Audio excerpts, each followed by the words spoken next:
Do you consider... Pure and simple.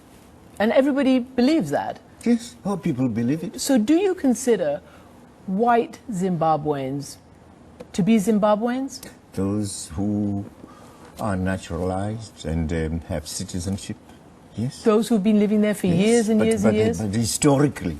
Right. Historically, the people who've they been have a debt. Contributing to farming, historically they have a debt to pay. Yes, the land, they occupied the land illegally. They seized the land from our people. Look. And therefore, the process of reform, land reform, involved their having to hand over the land. We agreed upon this with the British, by the way. Some 80% of that land was acquired after you took office, some of the farmland, and with the various certificates that mean government approval.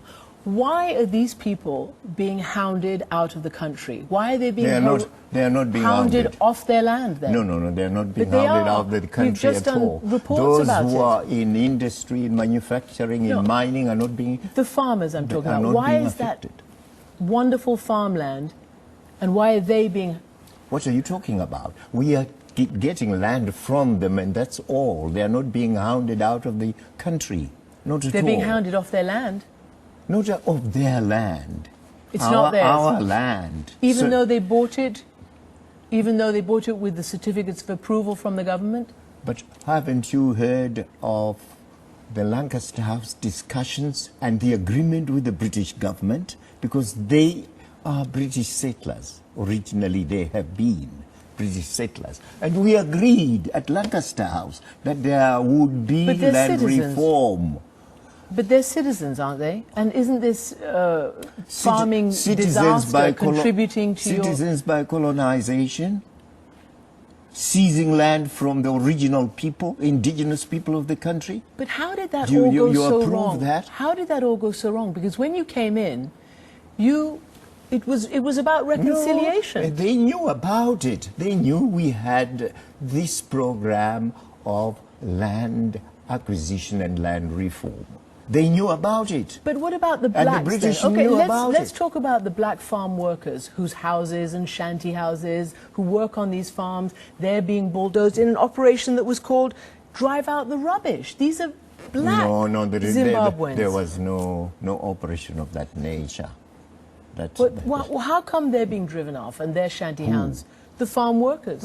No, you're mistaken about the Muramba China program, which had to do with slums, getting rid of slums, not getting rid of the farm workers. It had nothing to do with farm workers at all. Farm workers, by the way, were to be given three choices. One, they could remain on the farm under the new owner and continue working on the farm. Two, if they were alien... The accusation was that they were opposition. Let me know.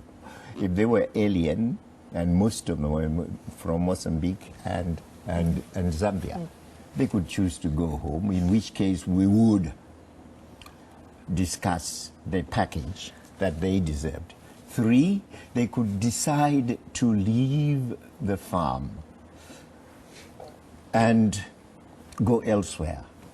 And also, if they wanted to get resettled, we could resettle them. Mr. Mugabe. Under our program of resettling. The fact is, though, that the country has pretty much plunged into a pretty dysfunctional state by all international indicators. My question is, do you regret that some 4 million people have left in the last 3 to 5 years? I don't know about those numbers. But do you regret? Because these are the brain drain. These are the people who've helped make Zimbabwe the success that it was. Because of the economic situation, people are bound to leave any country. And they have not just left my country, they have left other countries as well to go to Britain, Australia, and other places. Let me ask you a question about... And at the moment, they are coming back home anyway.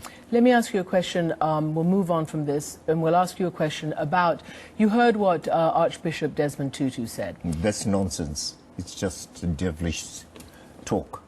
Devilish talk? Yes. Do you he not... doesn't know what he's talking about, the little man. The little man, he's a Nobel Peace Prize winner. Oh, come on. He's a liberation fighter too. What liberation? Africa. No, of course. You don't know what his status in the ANC amounts to.